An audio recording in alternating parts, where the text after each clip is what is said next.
fun fact, if you didn't realize, Arthur used to be my immediate supervisor when I was a GM in hotels working with IHG. So I had the pleasure of working for him, and then he'd come visit me when he would travel so frequently. Yep. The Holiday Inn The Express. world is very small. Remember the Holiday Inn Express in Cambridge. We remember it well. Yes. Where we had 112 guest rooms and 40 parking spots.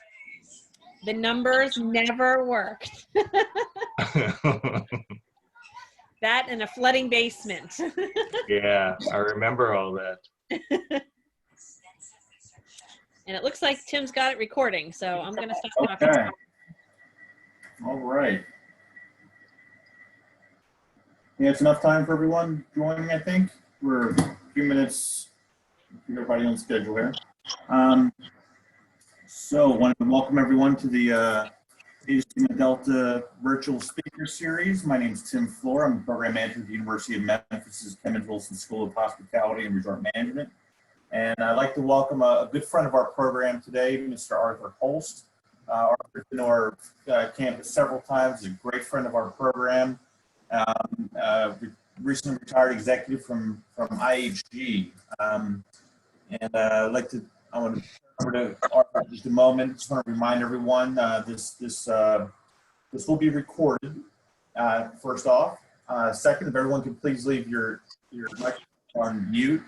And if you have any questions, we'll type those into the chat box, okay? And we'll have time for Q&A later. But without further ado, it's like to welcome Mr. Arthur Holst. Thank you very much, sir. Well, thanks, Tim. And I guess if we could go to the next slide, that's me. That picture was a little while ago, so I think I'm a little bit younger, probably a little less gray hair, but that is kind of what I look like, except I just didn't wear a suit jacket today. So, but anyway, if we could go to the next slide. I won't spend a lot of time on this because I know you guys can read all this, but you know, I guess this is just to illustrate that, you know, I had quite a lot of different experiences within the hotel business. I actually started within. Did my video do something weird? You know, starting with, you know, in sales positions years ago, working for, you know, different companies, some of which have now merged with other companies over the years. Stouffer Hotels, most of those assets are now under the Marriott flag, Doral, etc. Omni Hotels is where I really started in the hotel business. And then, of course, for a number of years, I was an executive with IHG. I think the key on this is that I had the privilege of leading a lot of different teams within a global hotel company, and I've had the opportunity to work on both the managed, the owned, the franchise side. There's probably no area of our business that I haven't had the opportunity to be involved in. One of the last projects I did about 7 years ago before I moved into a different role in our company supporting all of our hotels took us through the transition with the Department of the Army. So I used to tell people that the business that I had, it actually did take an act of Congress.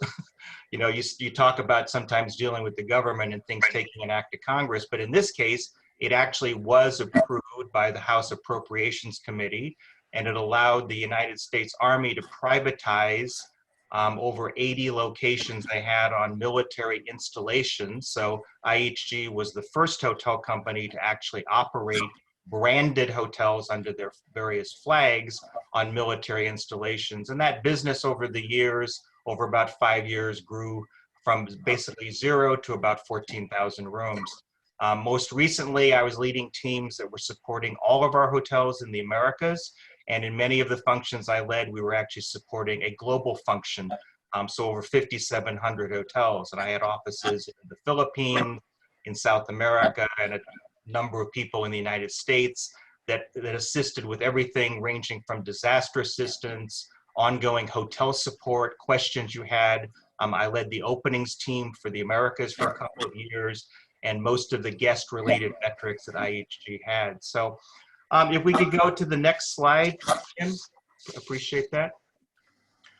So I was asked today, and I want to thank all of you again, for allowing me to speak, to all of you. But one of the things that the thing I was asked to speak about today was really around ethics. And I think that as one of the 5 points of honor, which is, you've got excellence, leadership, creativity, service, and ethics. I think the key on this is how all of these principles all link together. So I know that this is what your various chapters use as your guidelines throughout the year. And I know you're probably very familiar with these statements, but I'm pleased to be able to speak with you about that today. We go to the next slide, please. Again, thank you for allowing me to speak on this. I know that many of you have already embarked on a pretty incredible journey within, the hotel business. And regardless of the current state of kind of what we're dealing with right now with COVID-19, I want to say that I think that the industry is strong. I think it's very resilient, and it's going to rebound strongly over time. I've been through a number of crises over the years, ranging from everything from 9/11 to Hurricane Katrina to SARS to, seasons of hurricanes every year. So I can say with pretty much out of doubt, the industry will recover. So it's an honor to speak to the future leaders of the industry as you embark and continue your journey in the hotel business. One of the things I did for this was I thought, everybody kind of has in their own mind their definition of what they think ethics is. So I did just pull some definitions out of some dictionaries, etc. A branch of philosophy dealing with what is good and bad, with moral duty and obligation, the rules of moral conduct governing an individual or a group. And I think that each of us, probably in our own mind, has our view of what we think, ethics is. And clearly, ethics is really important within the 5 principles or pillars, as I would call them, that you all have within the organization. And they all have to work in conjunction with each other in order to be effective. I mean, I don't think that any of the principles that you have as an organization can exist in a vacuum without the other 4, otherwise they're going to fail. Essentially, it's a system of right and wrong. And, you're going to hear me talk quite a bit about codes of conduct that govern our behavior, but I also call it kind of our moral compass that we use in determining how we live our lives and how we live our lives as it relates to the hotel industry. It's the manner in which we engage with all of our various stakeholders, and it's the manner in which we govern our daily lives. Over the years, I've worked in a number of different organizations, as you saw, and I've worked in a number of non-hotel organizations as well, either as a board member or a president of an organization or a committee chair. And every good organization that I've ever worked with has always had guidelines that are written that they live and are guided by. And we'll talk about those in a little bit more detail as we go on. If I could have the next slide, please. I think this first bullet point is very important. Written codes of conduct. Like I said, I've been honored to serve and lead a lot of very large teams over the years. And one of the common denominators has been that employees deserve our care, support, and also, most importantly, our guidance. When they come into the industry, they don't always have everything they need to know, and they expect their leaders and their managers to provide them with their framework. And very honestly, codes of conduct, principles of ethics, those are things that really start from day one when you join an organization. And that means that when you join that organization, leadership has to be clear on what they stand for and also what they do not stand for. And these codes of conduct are usually written down in the form of various documents, and they're reviewed with employees and staff when they join on. And they reflect what those companies stand for and their mission statements, etc. But I think, as we all know, no one walks around with a code of conduct manual in their pocket. At least I haven't seen many people that did that.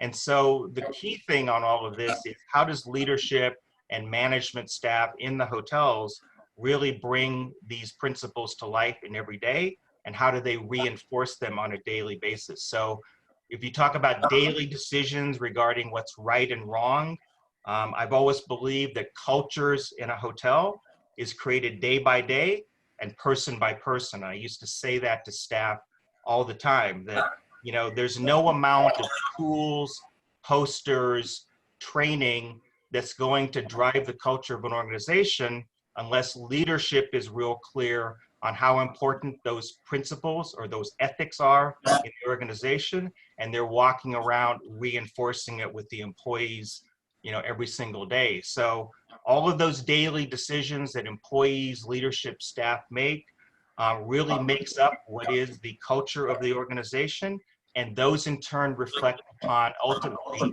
the values of the company in total. It's also a balancing act on many topics.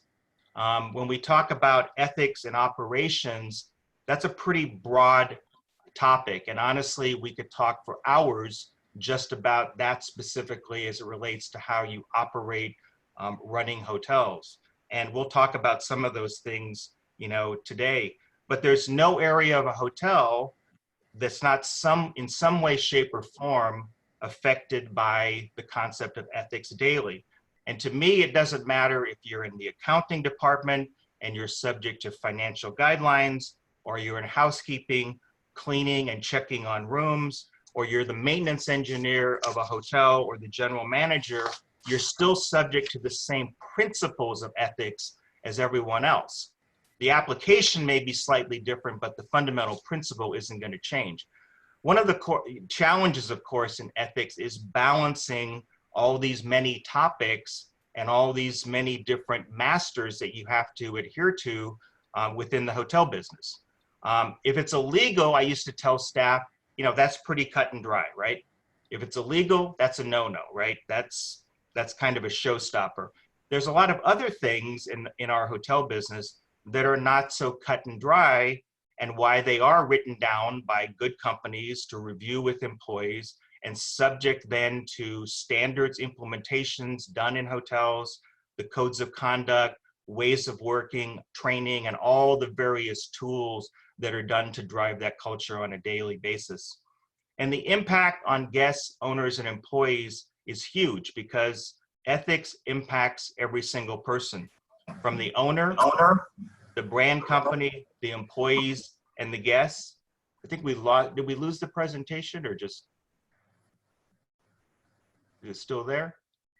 It is. I just had a power outage. I'm trying to get it back. Ah, okay. Well, if you guys are okay, I'll keep talking, okay? So, Okay.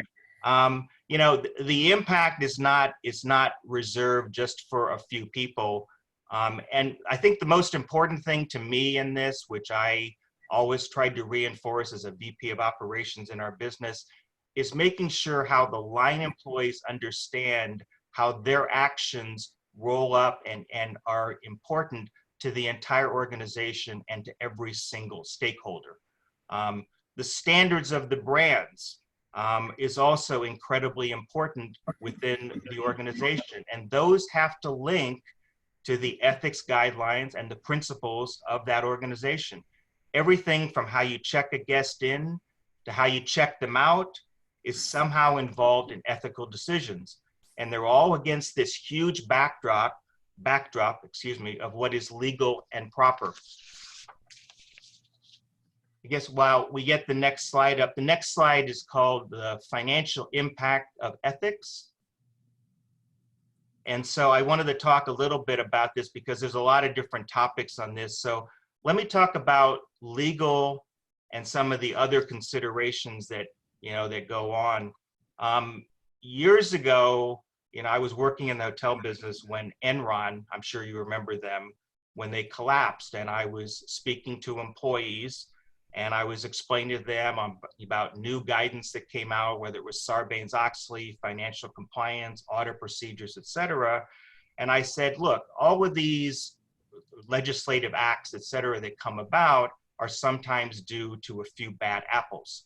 So, you know, when we talk about, you know, the financial impact, you know, in an organization, it really has huge implications. A more recent example, I think we're on slide, the next slide, I think, there we go. A more recent example, which I'm sure we could go back one, please. There we go. A more recent example is a company called Luckin Coffee. I don't know if you've heard of them, but they were a huge company. They're still existing, and they're a foreign company rival to Starbucks, whom we all know. In late 2019, I believe the fourth quarter or the third quarter, they overstated their revenues by almost over $310 million. In mid-April, early April, they realized this and the market started reacting. And literally when this was announced, again, talk about financial, legal and financial impact, the stock dropped by over 85% in one day. So the high of this stock on a trailing 12-month basis was about $51. So you can do the math on it, but the stock went down to a little bit over $4 or $5 per share. The NASDAQ, where this stock was traded, stopped trading that stock for about 40 days. This week on Wednesday, Luckin Coffee started trading again on the NASDAQ. But because the confidence in the company due to their ethics violations had been so eroded, it dropped another 35% on Wednesday when it reopened. They have since all of this occurred in April, have fired their chief executive officer, have terminated their chief operating officer, and a number of other senior executives. But the fact of the matter is that their violation of ethics and not understanding it all throughout the organization resulted in the entire organization now being questioned. Actually, the United States Senate this week passed legislation regarding these types of IPOs and what kind of jurisdiction or oversight they have to have on the NASDAQ. So, you know, there are far-reaching consequences with companies that don't follow, you know, legal and financial guidelines if somebody does something wrong. And I think the key for us in our business is every single employee, whether they're the CEO or a housekeeper, understanding that every single one of them has a stake in determining the actual future of the company. And I'll talk about that a little bit more. I talk a little bit here on public versus private companies because I've actually over the years worked for both. And I've learned, you know, that working for a public company, one traded on the stock exchange, is very different than working for a private company. It doesn't mean that there aren't solid ethical procedures, codes of conduct, whatever you want to call them, in both private companies as well as public companies. But the oversight and kind of transparency into what goes on is very different when you are listed on the New York Stock Exchange, the NASDAQ, et cetera, kind of like we were talking about Luckin Coffee, you know, and Enron.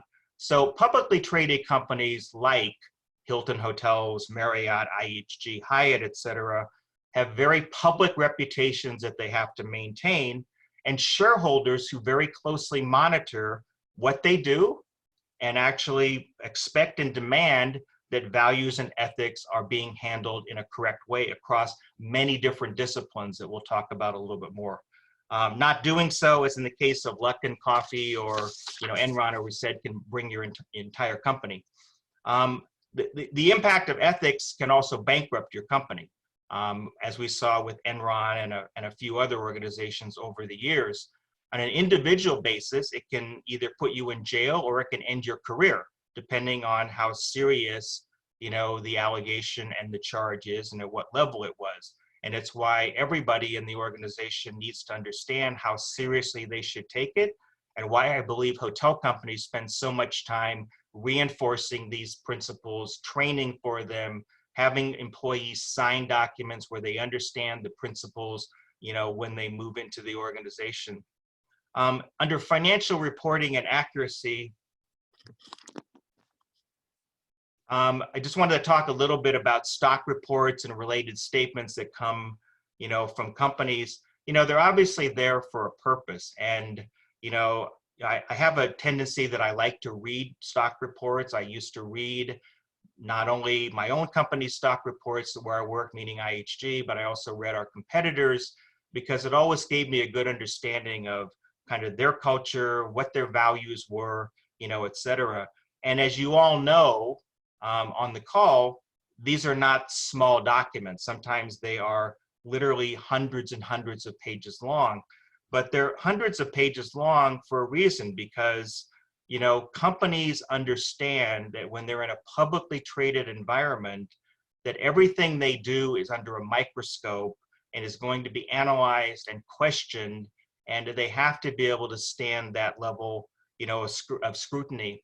The other thing that I've learned over the years is that, some companies, when they have bad things that occur, as in the case of Chipotle a number of years ago, had an issue with food poisoning in some of their restaurants, but the manner in which they handled it, while their stock took an immediate huge hit, within 6 months or a year, their stock was stronger as ever.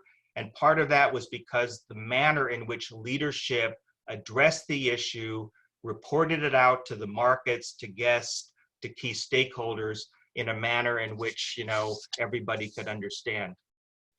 If we could go to the next slide, please. Is my camera okay with you guys?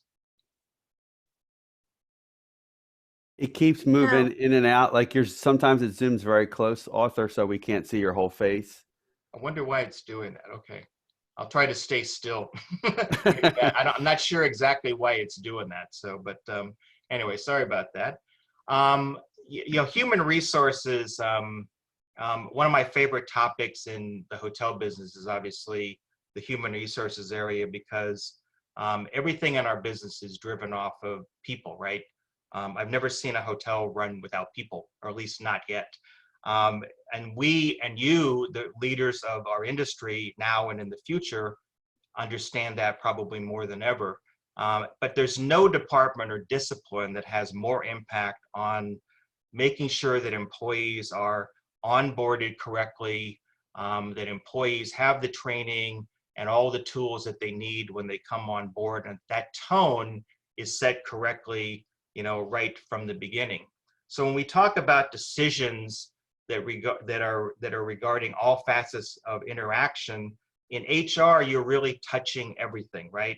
You have so many topics within HR, from compliance training on things like harassment, et cetera, onboarding procedures, the compliance that we need to show both the government and all the other principles. And it's important that employees understand how all of those things apply, and so that they're given the opportunity to onboard in the correct manner.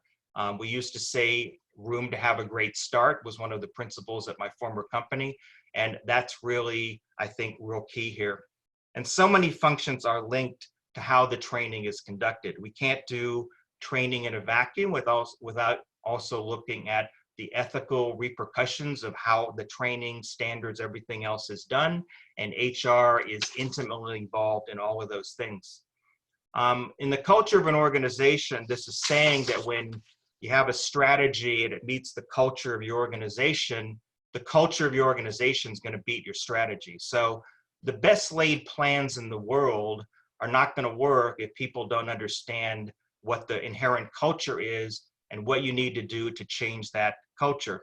And one of the things I've learned over the years leading teams is you're only as good as the weakest common denominator, and the actions of one or two people in an organization, just like the actions of a few people in a hotel unit, can have broad-reaching implications on the organization, even if they weren't condoned by senior leadership, the general manager, VPs, CEOs, which is why it's so important for employees to really understand how all of these things link together. If we could go to the next slide, please. I thought here about, brand reputation as it relates to, ethics. And the first point here, brands and companies are really inseparable. And I know for all of you, when you think of great companies, you also think of the brands that are associated with them. So whether you think of Marriott, Hilton, IHG, or you think of Mercedes, or you think of Toyota, you don't just think of Toyota, the overall parent brand or master brand, you also think about all the related product lines and brands that are within those companies as well. And so within our business, the hotel business, brand reputation, corporate office reputation really are one and the same, and they're inseparable. And the actions of any brand or units within that brand is going to reflect positively or negatively upon the overall organization. And that's something that employees and all senior leaders have to be sure that they're reinforcing on an ongoing basis. There's also broad impact on standards. Standards of hotel companies have to be written against the backdrop of many different masters. And those masters can include legal considerations, competitive considerations, and what the competition is doing is what I mean, financial impact to the owner, guest impact, owner perception, and of course, importantly, ethical considerations of is it right, is it wrong to do. A standard that doesn't fully integrate that 360-degree view is not going to be a sustainable standard. One of the things I led in our company was one of a project, we called it Hotel Ready, and it was basically a committee of various stakeholders that got together to review when standards went out to hotels and owners and went to our owners committee, what all the implications of that would be, and a 360-degree multifaceted review of how those standards would impact our hotels, our owners, our guests, our employees, et cetera. And that's a pretty complicated process, but in order to have standards that are lasting, you have to have that kind of an integrated approach. Under standards and brand reputation, you've got to have an owner who understands the ramifications of the standards and not adhering to ethical principles as well. They are key in this process. At all times, but in particular during times of crisis, owners have to understand the implications of what they are doing against any new guidelines that occur. Well, you have standards that are written in companies, but like I said, staff, employees, and even owners don't walk around all day with a standards manual. So when you have crises, whether they are hurricanes, whether they are COVID-19 or whatever, and standards have to be revised, updated, or under new principles and guidelines that relates to ethics and doing what's right based on new knowledge and new circumstances, the owner has to buy into that, because ultimately the owner of a hotel is ultimately responsible for the actions in that hotel, regardless of the financial structure with the parent company, et cetera. And I also wanted to speak briefly on managed, franchised, and different ownership environments. As all of you know on this call, our business is very multifaceted, meaning that we have so many different business models. We have management models where a particular company may manage the hotel on behalf of an owner with a license for a brand name on the building. It may be a pure franchise environment where the owner is operating the hotel himself, maybe with their own staff. Maybe they are the GM of the hotel and the owner as well.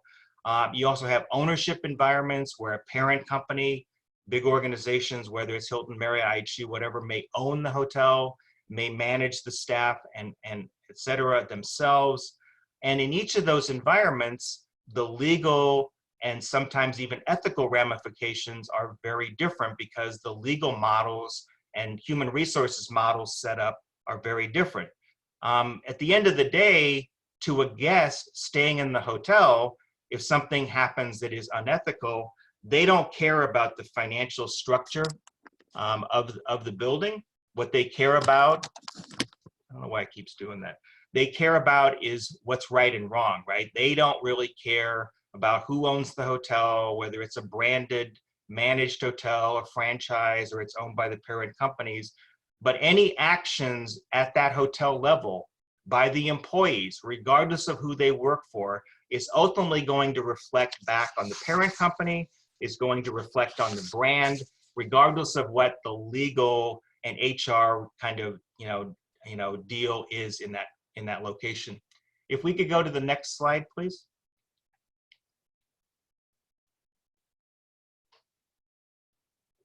So this is a favorite one of mine.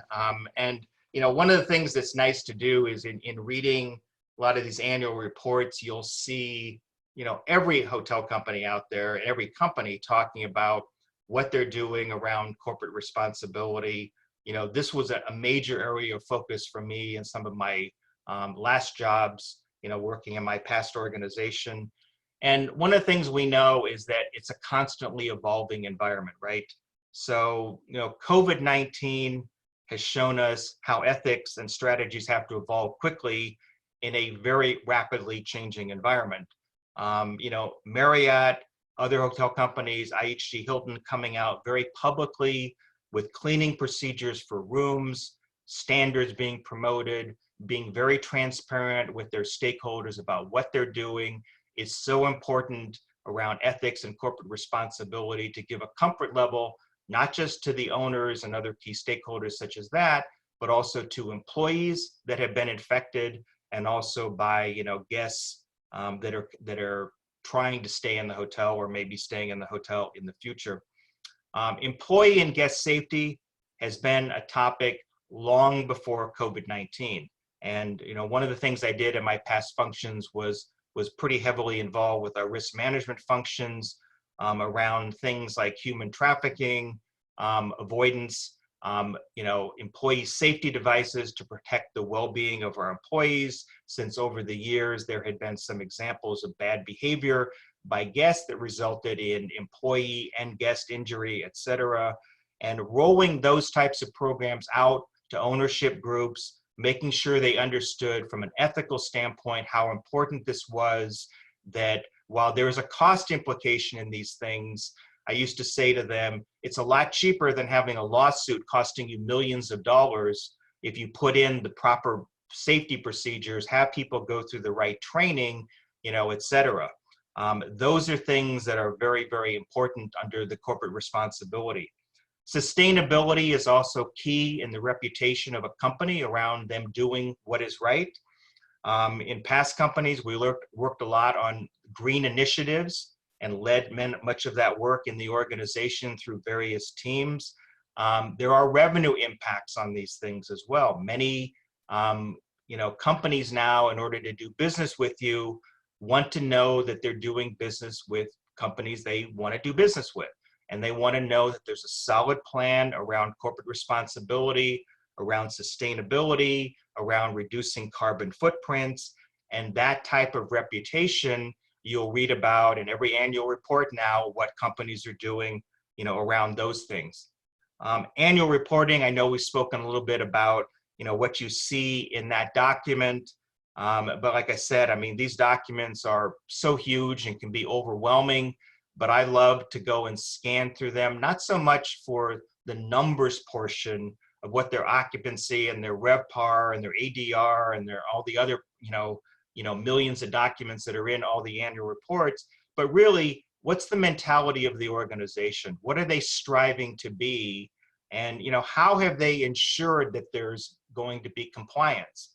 In risk management, we used to say, my colleagues in risk management used to say, you can't create a risk-free environment. In other words, if you want to ensure that things are being done correctly, you have to inspect what you expect. That was also a saying we used to have. So you have to look at things. And that doesn't mean that we're not being fair and great with our employees, but employees also have to know that there are guidelines that have been put in place from the day one when they join, and that the organization takes those guidelines seriously at all levels, from the CEO to a line employee, and they're going to ensure that action is taken if various parties don't comply. Under setting the tone, as we said before, all of these things, really roll up into the tone and the vision of the future for the company. I don't know any company that doesn't talk about what they want to be, down the road. They may not give forward-looking financial statements when they speak to Wall Street about their company, but they definitely talk about what the values and principles are of their company that are going to help them get to those eventual resultant, financial results. and they're going to put their money where their mouth is. If sustainability is important and that costs money and staff, good companies are going to put resources and staff and work behind it, just like they are on everything else. And you see tons of that right now with COVID-19, and just when you read up about, all the major hotel companies, just tons of documents and reaching out and being very, very proactive in communicating to the public what it is they're doing about this very important topic.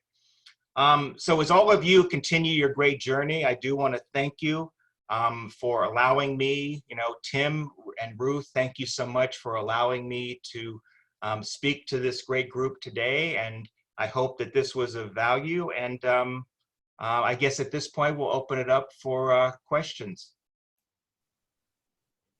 Great, thank you so much, Arthur. I'm going to take over from this portion of the session, and I'm going to stop the share. 1 second. I wonder why my camera's doing that. Learn something new every day with Zoom, right? All right, so let me just go back up. If everyone can, if you post your questions on the chat box, and I'll just go back up to see if we have any questions. If I missed anything, let's get started here. While you're doing that, Ruth, Yeah. I just want to thank Arthur as well. I think that presentation was incredibly thoughtful and thorough.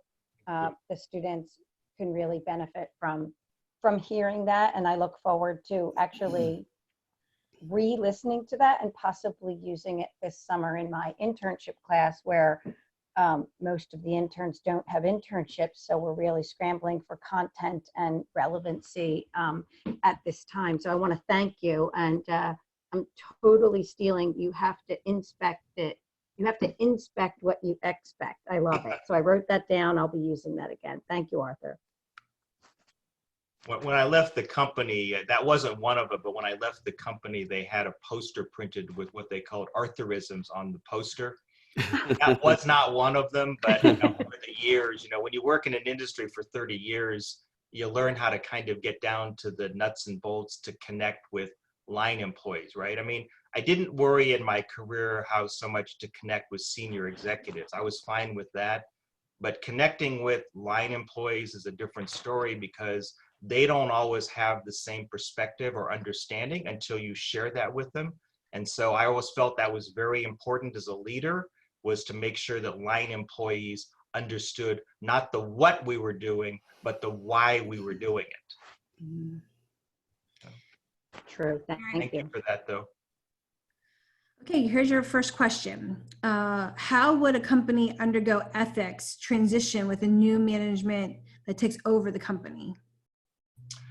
Yeah, I think that's a good question. I mean, I think if new management came in, I guess I'm thinking if I was at a unit level, working in a hotel and new management came in, then some of the questions my company or I would be asking them would be, what are the procedures, the codes of conduct? How do you go about onboarding employees?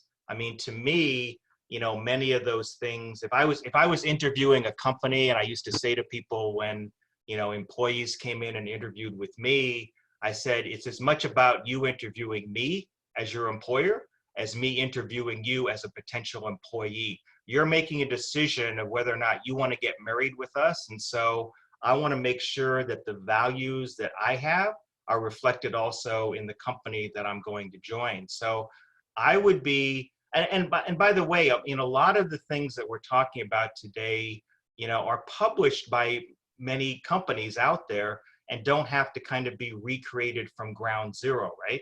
So they're not like anybody owns. I used to tell people in my old job, no one has a monopoly on knowledge. There's no such thing. So, there are many resources out there, like things around human trafficking training. One of the things we did was, the American Hotel and Lodging Association, their educational institute, had human trafficking training, which we bought into to then integrate with our own training to then roll out. So we didn't have to go and recreate what was already done out there, but there are many procedures through the hotel lodging associations, et cetera, that should be able to avail. And a lot of those things you could even get, probably from your parent company or a brand company to make sure it's integrated in a new company.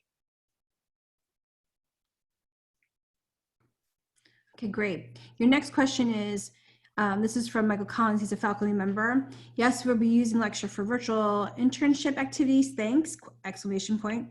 Regarding the COVID-19, do you feel that the industry is facing an ethical decision about reopening?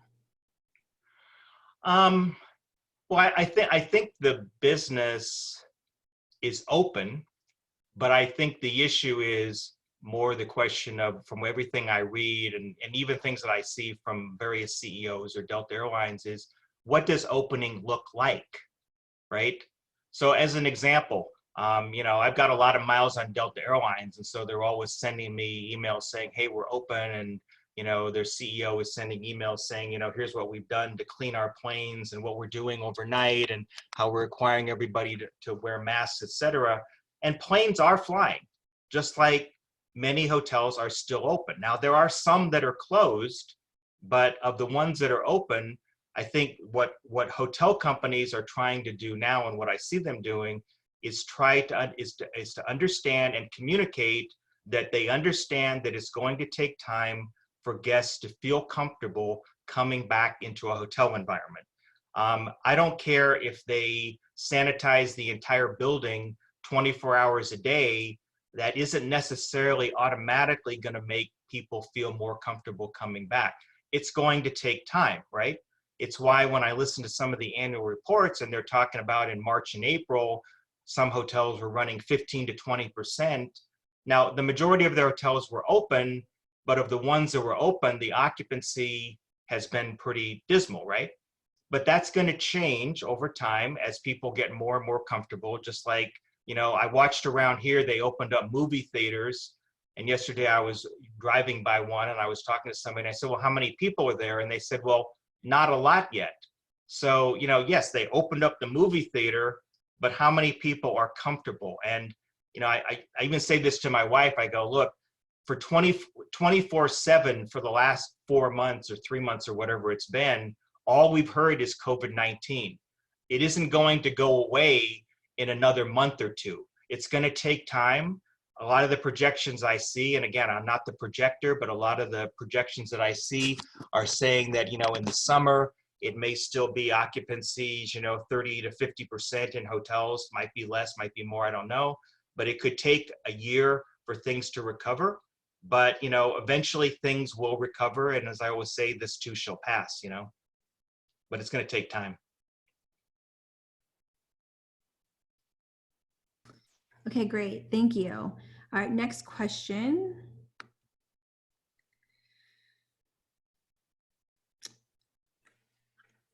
Do we know enough about the virus to know how to operate safely? And if not, is it ethically right to open and put associates and guests at risk? So kind of what you were talking about, if we can go a little bit more in about the risk. And I know from talking to you earlier, we were talking about the different generations, and different generations feel differently about going back into the industry and their comfortability about going back in, eating and eating out. Yeah, so if I understand the question correctly, is it ethical to open? I think my answer is yes, it is ethical to open, but it has to be done within a framework of where everybody understands that there is no such thing as a risk-free environment, right? A hotel can't be sanitized, right? Just like if we go out to a restaurant, and here in Georgia, they opened up restaurants with seating and guidelines and servers wearing masks and gloves and all that and outdoor seating. But, the question is, can that restaurant guarantee that no one's going to have an issue in the restaurant? No, they can't guarantee that. I'll tell you a great story. When 9/11 occurred, and I was running a portfolio back then, and we had to shut down a lot of things, and it was a horrible time, as just like, kind of what we're dealing with now. And I remember Leo Mullins, who was the CEO of Delta, said, there's no such thing as a risk-free environment. He goes, the only way to have a risk-free environment in flying a plane is to park it at the gate and don't fly it. And so, I don't think it's an ethical decision. I think it's a decision of what companies are doing right now, hotel companies, is the right thing because they're communicating, they're coming out with new cleaning procedures, they're putting up even barriers. I've had friends and colleagues of mine from the business show how they're putting up, in some cases, things, a barrier so that they don't have transmission of any droplets, between people at the desk, social distancing, like the lines, et cetera, enhancing all their cleaning procedures in the rooms. But can they totally eliminate the possibility that something's going to happen? No, but I don't consider that to be an ethical decision. I consider that to be a decision that they've done everything correctly to communicate the risk reward. And there's no such thing in life where there's no risk and no reward. That there's always going to be some of both, right? You and I can't guarantee that we're driving down the road and somebody doesn't hit us with a car today. So, but that doesn't mean that I'm not going to get in my automobile. So yes, I do think it's ethical for hotels to open. What I don't think would be ethical would be if they didn't adhere to procedures, allow employees and guests to make certain decisions, and really keep an open mind about how they're getting feedback from their customers on what they're comfortable with, because this is not a time to set standards in a vacuum and just roll them out. You have to, your stakeholder, meaning the customer, is going to determine your success or failure in the future. Great, that's a great answer. All right, next question. Any tips for dealing with the ethical pressure from employees about receiving more pay, or especially with them receiving unemployment currently? It's funny when, every hotel company probably has a human resources department that they deal with. And so, one of the reasons I liked HR so much was because, probably the department that I had on speed dial the most was the human resources department. If you think about the fact that in the hotel business, probably 40+% of your expense spent in a hotel is based on, sorry about that, is based on employees. I thought I had that on silent. It's based on employees. Yes, it's a huge implication. I think that, if an employee came to me with the concern that their pay was out of line, then as an ethical leader, I had to review that against competitive environments. I had to work in conjunction with legal and human resources guidelines, because as soon as I start let's make a deal with every employee individually, then that in and of itself is not ethical in my opinion, right? If I start making deals one-on-one based on everybody's individual circumstance, then you're no longer running a business, you're running like chaos. And so that's where I think the HR department gets involved to help to find more resources if they can, other assistance, what else can we do, et cetera. But I think that's a consideration that, you have to get other people involved when that occurs, right? I hope that answers the question. I think it did. Okay, your next one. We've all heard the term pivot over the last few months, and having the ability to pivot is critical in our students' career. Critical thinking skills are necessary in order to be successful pivoting. How do we as educators help to reinforce the critical thinking skills that have always been important, but now seem more important than ever? Yeah, it's a great question. I will, I'll tell you guys a funny story. So you probably don't know this from my background, but before I got into the hotel business, I was a classically trained musician that went to school at conservatories in New York. So I'm a violinist. I still play and et cetera. And at one point somebody said to me, well, what's that got to do with the hotel business?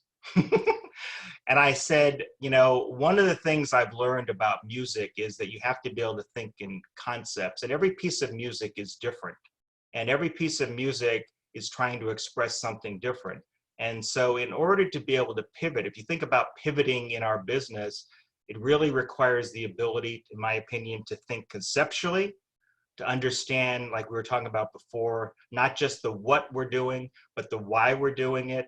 How I always urged employees in interacting with me, or even as their leader, was explaining to them the why of why we were doing it, so they had a more in-depth understanding, because that broadening of their understanding is going to result in a faster ability of them to be able to pivot into new topics. In other words, they have to have a broad perspective. I mean, I don't think I mean, and you guys know this probably much better than I do, you know, especially since you're in the particular field that you are, is that nobody ever stops learning, right? And so it doesn't matter if you've been working for 30 years or 300 years, you have to continually be learning. And I've had bosses that said to me, well, that was great that you knew that 5 years ago, but guess what? It's different today.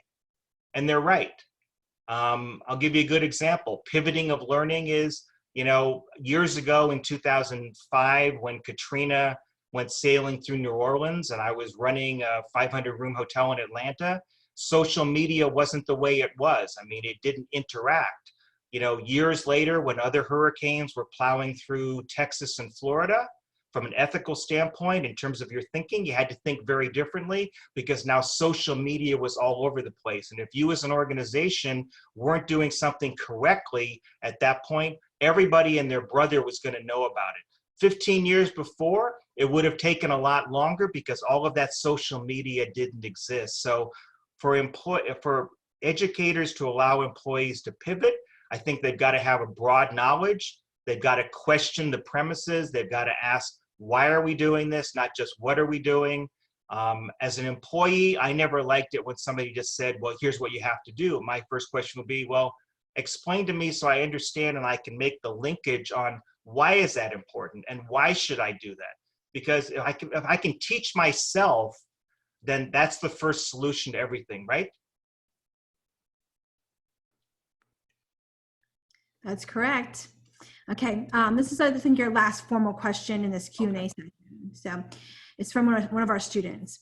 How should an intern coming into the new workplace react to a job that may have conflicting ethical views? Is it ever worth it to try and stay in the change in the culture, or is it better just to move on? So I guess the question is, you're in an environment where there's some change going on and maybe you're somewhat conflicted about the ethics within that organization. I think the first thing I would do if I personally was in that organization is I would probably want to speak with somebody about what is the correct view, right? Some of my bosses in the past used to say things like, you know, we need one version of the truth, right? There can't be multiple versions of what is ethics, and they're just like there can't be multiple versions of what the number is on a spreadsheet. Okay, I mean, there's got to be some similarity of views. So if I was in an organization and there were some conflicts, in order to know whether or not I wanted to stay in that organization, I'd want to know first, what are the true values of the organization? Is this the current state going to be the same in the future? And if that's the case, then maybe I don't want to be here. If it is the current state, but they recognize it in leadership that it's something they need to move and correct, then they're moving in the right direction. And then I would feel more comfortable kind of writing that out to see where that's going to lead. You know, one of the things I've learned over the years is that organizations and people evolve, right? I'm not the same person I was 35 years ago, thankfully. Okay, I'm not the same leader I was 35 years ago. I wouldn't want somebody to judge me on the kind of leader I was 35 years ago versus the kind of leader I tried to be 20 years later, because I didn't know the same things. I didn't have all the same parameters. So you can't always just blame leadership, because leadership is like us. They're human beings. They're not robots. And sometimes it's worth sitting down and having a conversation. Now, if you get kind of, you know, a standoffish approach where, you know, basically it doesn't answer the question, then I think that's the time when you need to question whether or not it's the kind of organization you want to continue working for. Because in essence, if the organization is unethical and we're working there, then we're kind of guilty by association, right? Yeah. Well, that's a great way to kind of end the formal session. Arthur, I can't tell you how much I appreciate all your words of wisdom and your knowledge of not just this, but how you've folded in past experiences and other crises management that you've dealt with over the years. It really shows just how much you're a true professional. And so we really appreciate your time. I'm going to ask, we do have just a few more minutes if you'd be willing to stay on. If any students or faculty members want to stay on with you, I'll stop recording the next part. But if you want to stay on, you're more than welcome to. We're going to end the formal portion. And I'm going to put in the chat box author's email and LinkedIn address. That way you have it in order to be able to contact, there it goes, author for any future needs you might have. You might pick up some extra guest speaking gigs because we do have 10 educators on the call today. So, well, I'm happy to do it. It's a privilege. The reward is in doing it, right? Yeah. Right. So. All right. So I'm going to ask Tim, since he's actually the host, to stop recording. And thank you, everybody, for your time today. And we appreciate it. We'll be making